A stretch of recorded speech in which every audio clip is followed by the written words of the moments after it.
So today's video is going to be the part 2 to the video I did about making the chicken coop. And I am sorry, but a lot of the footage for this got lost. So I'm having to actually just redo all this. Today we're going to be looking at what the finished product looked like on our chicken coop that we made, or our chicken tractor, I should say. I want to go over all the things that we did to this chicken tractor, and then if you're wanting to copy my design, hopefully lay it out as simple as I can so you can just follow exactly what I did and make it for yourself.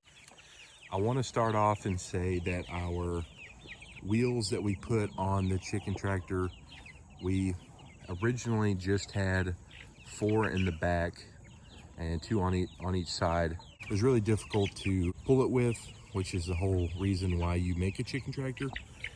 And so we added our 2 on the front, 1 on each side, and that drastically helped. A lot of the parts that we're using for this is just leftover parts or just spare things that we've had laying around. A lot of this stuff you can be as cheap or as expensive as you want. You can buy new from Amazon, go to maybe Lowe's and pick up some, but these are free and why not use them? The next thing I want to talk about is our chicken wire that we put on there. The chicken wire is 3 foot tall, and we bought a 50-foot roll, and it was just enough to do all of the sides of our run.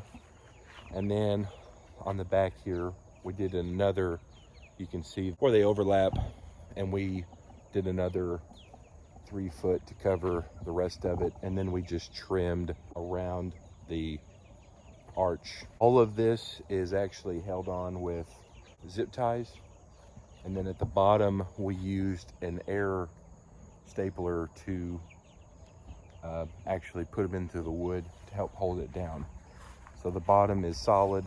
On the tarp, what we did was, this is a 12-foot long, and I believe it's 7 foot, and it actually worked out perfect. We didn't know that it would be this good, but there is almost no overlap, and it's complete coverage. So your tarp adds for rain, wind, sun, shade, and it also adds for you to not have to spend more money on chicken wire.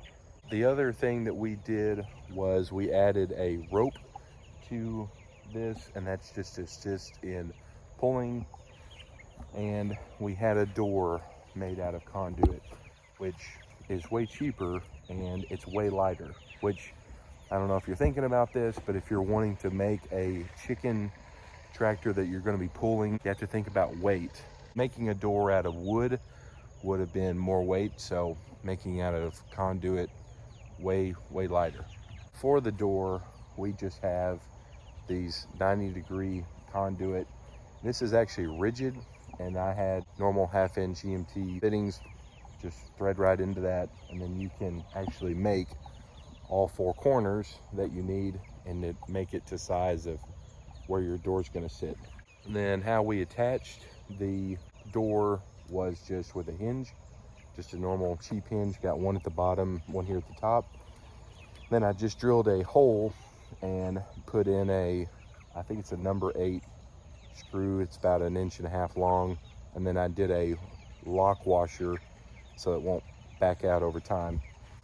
One other thing before we do go inside is we did add a little latch.